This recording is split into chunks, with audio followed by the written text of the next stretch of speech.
Picture चालू करो बे। चलो भाई देखो अब मैं क्या करूं। नमस्कार।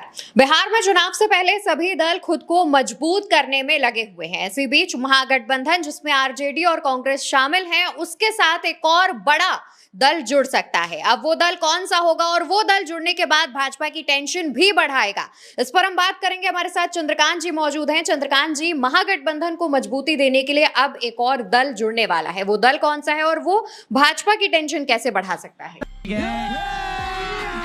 अभी मजा आएगा ना भिड़ो। देखिए, बिहार में अगर मैं आपसे बात करूं, महागठबंधन यानी कि आरजेडी, कांग्रेस और वाम दल जी, और कुछ हद तक मैं थोड़ा सा उसमें डाउटफुल हूं मुकेश सहनी की भूमिका को लेकर, ये तमाम दलों का एक गठबंधन है, महागठबंधन, जिसके चेहरे तेजस्वी यादव हैं। बिहार में विधानसभा का चुनाव होना है और आप जानती हैं कि इस बीच आप देखेंगे कुछ दल इधर जाएंगे, कुछ दल उधर जाएंगे। जैसे पशुपति पारस को लेकर एक संशय की स्थिति है कि वो क्या करेंगे, उनका क्या फैसला होगा, वो इधर रहेंगे कि उधर रहेंगे। वैसी ही स्थिति मुकेश सहनी की है। लोग बार बार ये आरोप लगाते हैं ओवैसी पर कि ओवैसी या तो बीजेपी की बी पार्टी है या तो वो कांग्रेस की बी पार्टी है। लेकिन अब पिछले कुछ दिनों से जैसे ही आप ओवैसी की बॉडी लैंग्वेज देख रही हैं, उनकी स्टाइल देख रही हैं, उसको देखकर ये लगता है कि अब ओवैसी खुलकर पॉलिटिक्स करने के मूड में है, खुलकर वो राजनीति करने के मूड में है और ये जो बी पार्टी वाला, बी टीम वाला तमगा है, इसको दूर करना चाहते हैं। खबर ये आ रही है कि बिहार में जो एआईएमआईएम के लोकल लीडर्स हैं, जो स्टेट लीडरशिप है, वो ये चाहती है कि हम महागठबंधन के साथ अलायंस करें। भले ही उस अलायंस में हमको 10 सीटें मिलें, 15 सीटें मिलें, 20 सीटें मिलें, लेकिन हम महागठबंधन के साथ अलायंस करें। अब देखिए, बिहार में जो मुस्लिम पॉलिटिक्स का एक पूरा स्ट्रक्चर देखने को मिलता है, बताता हूँ। 2020 के चुनाव में 19 विधायक जीते थे जो मुस्लिम थे। ये वहां की पॉलिटिक्स है।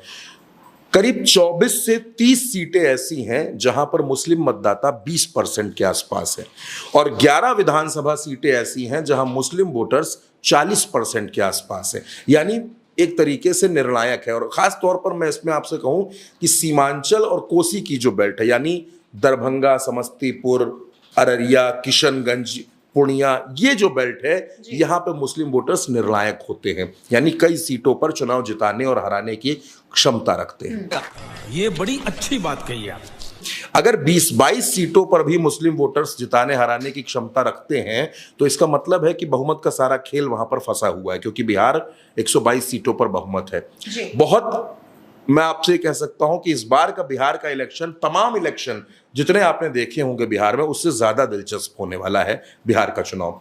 ओवैसी को ऐसा लगता है कि वो चुनाव लड़ेंगे तो वो किसी सीट पर आरजेडी के 20,000 वोट काट देंगे, किसी सीट पर कांग्रेस के 25,000 वोट काट देंगे।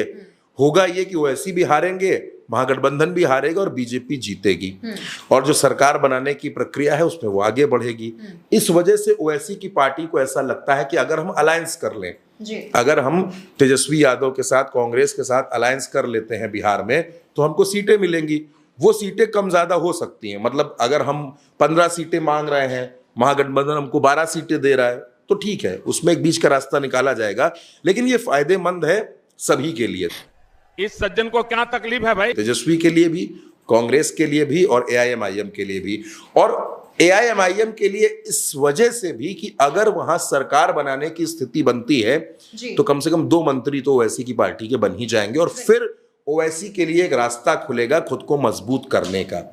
देखिए, ऑपरेशन सिंदूर के पूरे मसले पर, पहलगाम के मसले पर जिन लोगों ने भी ओवैसी की बात को सुना है, ओवैसी को सुना है, वो ओवैसी की तारीफ कर रहे हैं। उनका ये कहना है कि ओवैसी ने एक ऐसा स्टैंड लिया है जो देश के लिए लिया जाना जरूरी था। भारतीय जनता पार्टी की जो ट्रोल आर्मी जो ओवैसी को बदनाम करने में लगी रहती थी, वो भी इस मसले पर शांत हो गए। उनको लगा कि नहीं, इस मसले पर बेवजह आरोप नहीं लगाए जा सकते।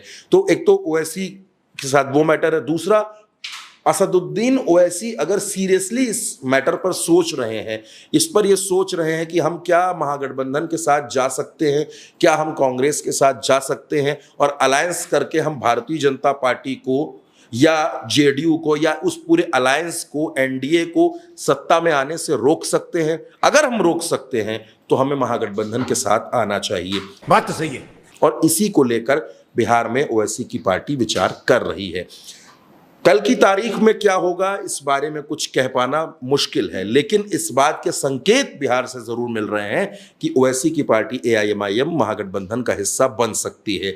और देखिए, अगर ओवैसी की पार्टी इस महागठबंधन का हिस्सा बनती है जी। तो ये आपने यकीनन बिल्कुल ठीक कहा, ये भारतीय जनता पार्टी के लिए या नीतीश कुमार के लिए या चिराग के लिए मुश्किलें बढ़ाने वाला हो सकता है, क्योंकि बिहार में मुस्लिम वोट्स की जो पूरी पॉलिटिक्स है वो मैंने आपको बताई, इससे मुश्किलें बढ़ सकती हैं।